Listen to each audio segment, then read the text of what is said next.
saiu para um lugar chamado Calvário, que em hebraico se chama Gólgota. Verso 18: onde o crucificaram, e com ele outros dois, um de cada lado, e Jesus no meio. Gostaria ainda de ler Atos capítulo 2, versos 1 e 2, ou até o verso de número 4, que diz assim: cumprindo-se o dia de Pentecostes, estavam todos reunidos no mesmo lugar. De repente veio do céu um som, como de um vento veemente e impetuoso, e encheu toda a casa em que estavam assentados.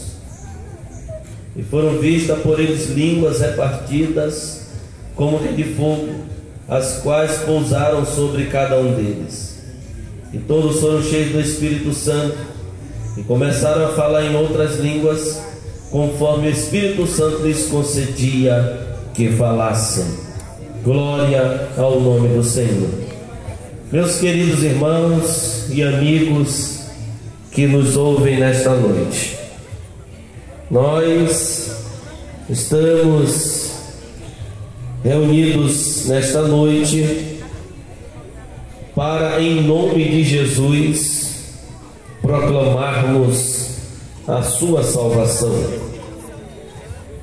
Nós temos lido um texto da palavra de Deus, ou dois na verdade, que fala da crucificação e também fala do derramamento do Espírito Santo.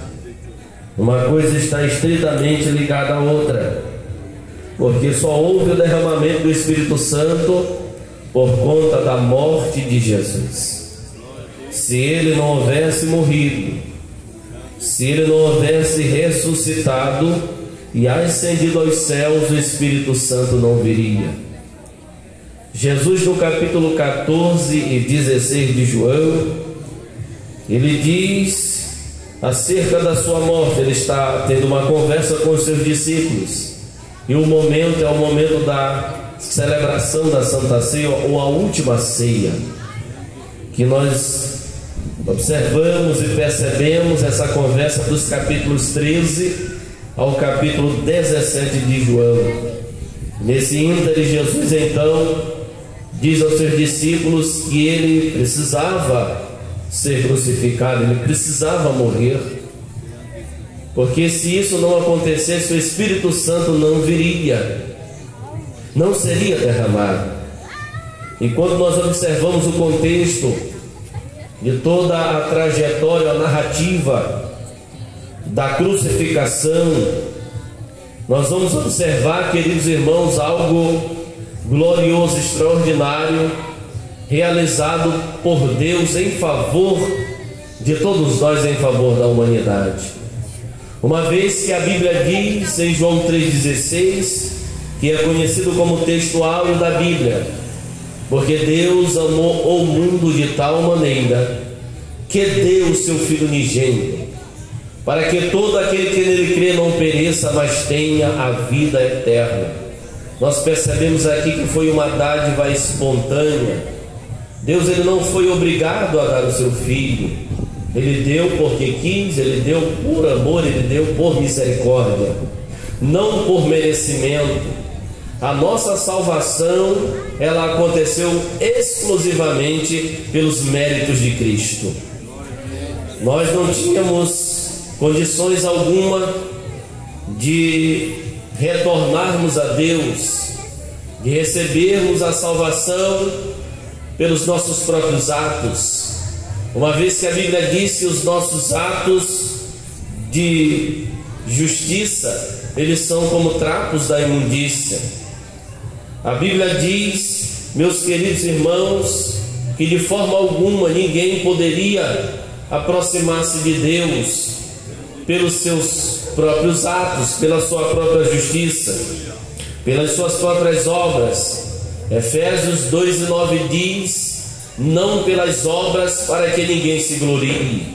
O verso 8 diz: é pela graça que sois salvos por meio da fé, e isso não vem de vós, é dom ou dádiva de Deus.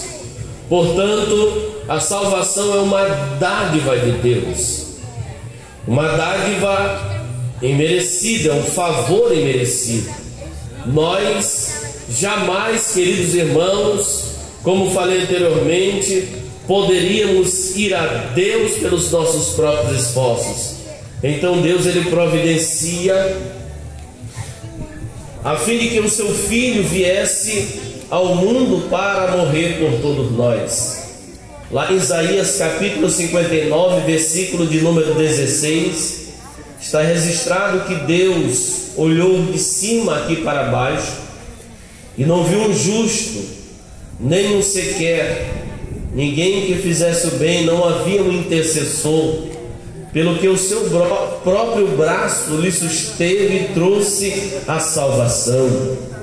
Então não havia, e Deus, vendo a condição do ser humano, porque todos nós, a partir do pecado, estávamos condenados. A partir da entrada do pecado no mundo, como está registrado em Romanos 3:23, porque todos pecaram e destituídos estão da glória de Deus. Então, isso foi repassado para toda a humanidade. Romanos 5:12 está escrito: assim como por um homem entrou o pecado no mundo, e pelo pecado a morte, assim a morte passou a todos os homens, porque todos pecaram.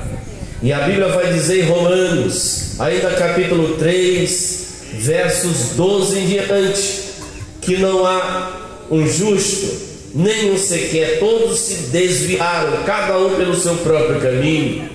Significa dizer que somente Deus poderia intervir ou fazer uma intervenção a fim de resgatar o homem, uma vez que este estava destinado ao sofrimento eterno. E a Bíblia diz que Deus assim fez, e as promessas, elas começaram a serem anunciadas desde o início, lá quando Adão e Eva pecaram. Gênesis 3:15 está registrado que a semente da mulher haveria de esmagar a cabeça da serpente, como é conhecido lá o texto, né? Este te ferirá a cabeça e tu lhe ferirás o calcanhar. Então nós observamos, meus queridos irmãos, que Deus, ao longo da história, Ele mostrou que Ele tem um carinho, um amor especial pela sua criação, e pela sua criação mais perfeita, como nós chamamos de coroa da criação, que foi o ser humano, a coisa mais especial, mais bela. Os poetas, os grandes pintores, eles têm a natureza como a coisa mais bela criada por Deus. Mas isso não é verdade. Eu e você, sim, somos a coisa mais bela, mais extraordinária que Deus já criou. Bendito seja o nome do Senhor. E a Bíblia diz que ao longo da história, Deus, então, Ele usa os seus profetas para vacinar, para profetizar acerca da vinda do Salvador. E como bem conhecemos, Deus, Ele fala através do profeta Moisés, que disse que levantaria um profeta semelhante a ele. Deus, então, através do profeta Isaías, que era conhecido como profeta messiânico, que entre 740 e 700 antes de Cristo, mais ou menos, ele profetiza. E lá no capítulo 7, versículo 14, ele diz: e a virgem conceberá e dará à luz um filho, o seu nome se chamará Emanuel, que significa Deus conosco. Aleluia! No capítulo 9, Isaías continua profetizando e diz: o menino nos nasceu e um filho se nos deu, e o seu nome será maravilhoso, conselheiro, Deus forte, Pai da eternidade e príncipe da paz. E uma boa notícia para nós é que Ele está conosco aqui esta noite. Aleluia! E Ele continua, e Ele vai agora profetizar acerca da paixão, do seu sofrimento, Isaías 53. E a Bíblia diz, meus queridos irmãos, que ele vai dizer que este Jesus, este que haveria de vir, ele haveria de tomar as nossas dores, o nosso sofrimento e levar sobre si como levou no madeiro.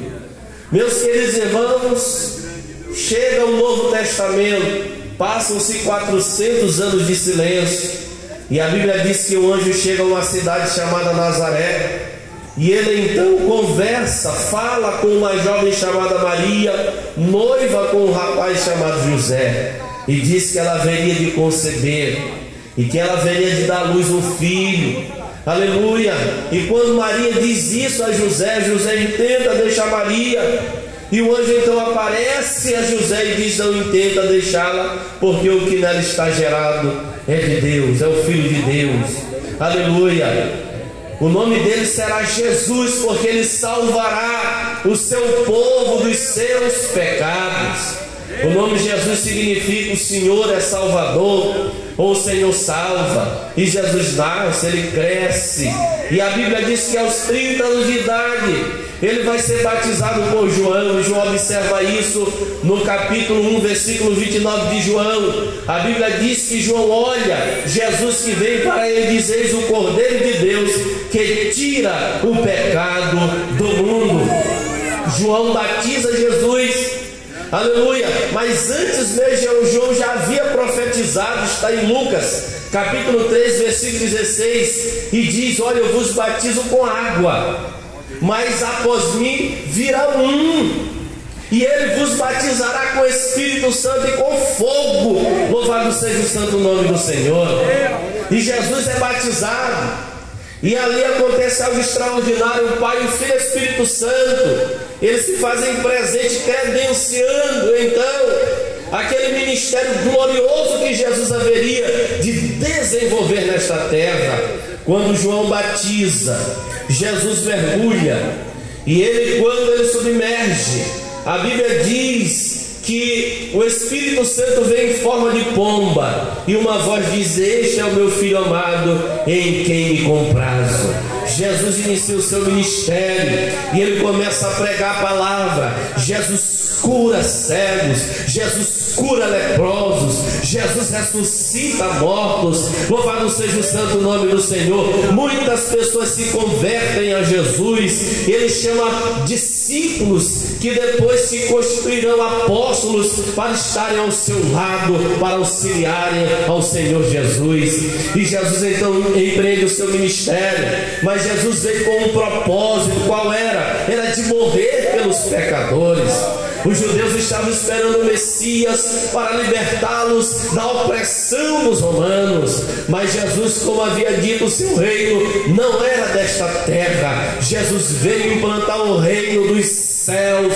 Bendito seja o nome do Senhor. João Batista, ele havia dito que o reino dos céus é chegado, e ele chega com o advento da pessoa de nosso Senhor e Salvador Jesus Cristo. Depois Jesus chega a dizer que o reino de Deus é chegado, e que o reino de Deus está dentro daqueles que já o aceitaram como Salvador de suas vidas. O reino de Deus está na sua vida, o reino de Deus está dentro de você, o reino de Deus habita na sua vida. Você faz parte do reino de Deus aqui nesta terra. Todas as vezes que uma pessoa aceita Jesus como Salvador, ele passa então a ter o reino de Deus, ele passa agora a ser reino de Deus, que em outras palavras significa que Deus está reinando na sua vida e através de sua vida. Glória ao nome do Senhor. E a Bíblia diz que Jesus, queridos irmãos, está ao final dos seus 3 anos e meio. Jesus é perseguido pelos sacerdotes, pelas seitas que haviam naqueles dias, como os fariseus, os saduceus e outros mais, e eles querem tirar a vida de Jesus, mas Jesus veio para isso. Queridos irmãos, eles terem a intenção de tirar a vida de Jesus não era novidade. Jesus, ele veio realmente para entregar as suas vidas pelos pecadores. O apóstolo Paulo chega a dizer do qual ele era o principal. Todo todos nós éramos os principais dos pecadores. Mas Jesus, Ele, meus queridos irmãos, não tendo por relevância o tempo da tua ignorância, o tempo da tua perdição, Ele chegou até a tua vida, e você está aqui hoje, salvo, liberto, transformado, porque Jesus te encontrou, Jesus te salvou, Jesus te libertou, Jesus transformou a sua vida. Esses 2 dias eu estava conversando com um mecânico que estava trabalhando no meu carro, e ele diz assim: o senhor é crente evangélico? Eu digo: sou. Você é pastor? Eu digo: sou. Porque o crente ele tem que ser identificado. Eu disse: eu também sou. Faz 5 anos que eu aceitei a Jesus como Salvador. E ele dizia assim: eu bebia, eu fumava, eu fazia tudo que não prestava, mas hoje não, eu gosto de estar na igreja, eu gosto de ler a Bíblia, eu gosto de orar, eu gosto de louvar o nome do Senhor. Irmão, toda pessoa que teve um encontro de verdade com Jesus, ele tem vontade das coisas que são de cima, das coisas que são do alto. Bendito seja o santo nome do Senhor. Ainda que ele está nesta terra, trilhando ainda, porque o seu corpo ainda está nessa matéria corruptível, nessa matéria finita, mas a sua cabeça está no céu. Aleluia. Colossenses 3:2 diz assim, que nós devemos pensar nas coisas que são de cima e não nas que são aqui da terra. Ou seja, a nossa vida aqui na terra deve ser conduzida pelas coisas que são de cima. Aí você trabalha direito, aí você está lá na sua casa, aí você está na sua empresa, aí você está na escola, aí você está na faculdade. Os seus princípios são princípios e valores cristãos que vêm de cima e não aqui desta terra. Glória ao nome do Senhor.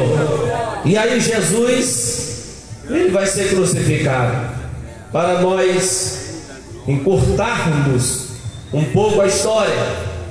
E a Bíblia diz que ele se prepara, ele está junto aos discípulos na última ceia, na quinta-feira, está no período da Páscoa. E a Bíblia diz, meus queridos irmãos, que após ele dá algumas instruções aos discípulos e falar acerca da sua morte, ele vai para o Getsemane e lá ele está orando. A Bíblia diz que Judas, o traidor, ele chega com a turba ali de soldados e daqueles dos seus algozes que queriam tirar a sua vida, e ele é preso. Jesus é levado à casa de Anás, por ser sogro de Caifás. Caifás era o sumo sacerdote naqueles dias. Depois é levado à casa de Caifás, onde ele é julgado e condenado. Depois ele é levado à presença de Pilatos, porque os judeus não poderiam exercer a justiça com as suas próprias mãos, deveriam passar pelo governo de Roma. E então é levado até Pilatos, e Pilatos então não vê nenhum delito em Jesus, nenhuma falta em Jesus, que é inocentá-lo. Mas Jesus, como eu já falei, vem com um propósito. Às vezes nós olhamos para os fariseus, olhamos para os sacerdotes e lançamos a culpa sobre eles. Não, Jesus deveria morrer, ele tinha que entregar a sua vida pelos pecadores. Aqueles homens foram veículos, foram instrumentos de Deus, para que os propósitos de Deus fossem cumpridos acerca da minha e da sua salvação, e de todos aqueles que estão perto e que estão longe. Bendito seja o santo nome do Senhor. E agora Jesus então é levado a Pilatos, e Pilatos manda ele para Herodes. Herodes então manda de volta para Pilatos. Jesus ali é julgado. Pilatos querendo então inocentar, querendo livrar Jesus ali daquela condenação, ele então manda trazer o pior dos bandidos que havia, Barrabás. E Barrabás havia cometido vários delitos. O seu destino seria a morte, a crucificação. Mas, meus queridos irmãos, como era costume naquela época, soltar um preso naquela festa, da Páscoa, então Pilatos chama o pior deles e coloca Jesus. E Pilatos, ele, na sua intenção, disse: eles vão escolher Jesus, eles vão inocentar Jesus. mas ele se enganou, porque o propósito de Deus deveria se cumprir. Então eles escolhem Barrabás, e Jesus, eles pediram para que ele fosse crucificado. Jesus então é açoitado. Jesus, que eles recebem uma coroa de espinhos. Jesus recebe um manto escarlate. Jesus, queridos irmãos, é conduzido até o Gólgota, cerca de 600 a 650 quilômetros, e a Bíblia diz 600 a 650 metros, e a Bíblia diz que Jesus então ele leva, ali a sua cruz sobre os ombros. Se uma estaca ou se a cruz for inteira, alguns divergem sobre isso, mas o certo é que ele carregou a cruz, como era costume ali, queridos irmãos, naquele ritual da crucificação. O crucificado deveria carregar a sua cruz, e Jesus carrega a cruz, e lá ele é levantado, e ele é colocado entre dois ladrões, como nós lemos o texto aqui de João 19, versos 17 e 18. E a Bíblia diz, meus queridos irmãos, que Jesus está lá. Ele ainda não morreu, porque ele vai pronunciar 7 palavras, conhecidas como as 7 palavras da cruz. A primeira palavra, ele diz: Pai, perdoa, porque eles não sabem o que fazem. Estava falando com os soldados que haviam então os seus algozes, que haviam maltratado muito Jesus. A sua última palavra, que é: nas tuas mãos entrego o meu espírito. E Jesus morre. Mas antes disso, Jesus dá uma palavra, meus queridos irmãos, que ecoou na história da humanidade. Essa palavra é a palavra vitoriosa, aleluia, é a palavra da salvação, é a palavra da consumação. E que palavra foi esta, pastor? Está consumado. Bendito seja o nome do Senhor. A obra da salvação se consumou quando Jesus morreu na cruz do Calvário, glorificado. Ali ele estava então tomando o meu e o teu pecado, e estava encravando lá na cruz. Bendito seja o nome do Senhor. Portanto, a cruz ela tem um grande significado. A mensagem da cruz tem um grande significado. Por quê, pastor? Porque se não fosse a cruz, nós não estaríamos aqui esta noite. Absolutamente não. Já estávamos, quem sabe, no inferno e consequentemente no lago de fogo. Se não fosse a cruz de Jesus, Satanás não estaria derrotado. Mas ele está derrotado porque Jesus morreu na cruz e ele ressuscitou. Lá em Apocalipse capítulo 1, a Bíblia diz, ele aparece a João na majestosa revelação do Apocalipse, e a Bíblia diz, queridos irmãos, que João cai. E João cai de joelhos ali, de rosto em terra. E Jesus então diz para ele, aquele ser extraordinário, olhos como chama de fogo, um vestido está lá até os pés, cinto de couro, uma voz extraordinária, como de muitas águas. Meus queridos irmãos, cabelo branco. Ele então diz assim: João, eu sou o que fui morto, mas estou vivo para todo sempre, e eu tenho as chaves da morte e do inferno. Por isso que a Bíblia diz que maior são que estão conosco do que aquele que está lá no mundo. Deus é maior na minha vida e na sua vida, através de Jesus Cristo, que nos conquistou a vitória na cruz do Calvário. A Bíblia diz que nós somos de Deus e o diabo não pode nos tocar. A Bíblia diz que ele anda ao nosso derredor rugindo como leão, mas a boa notícia é que os anjos do Senhor acampam-se ao nosso redor para nos livrar de todo mal. Aleluia! Jesus está vivo. Então a cruz é a garantia, aleluia, da nossa vitória contra as forças do mal. Meus queridos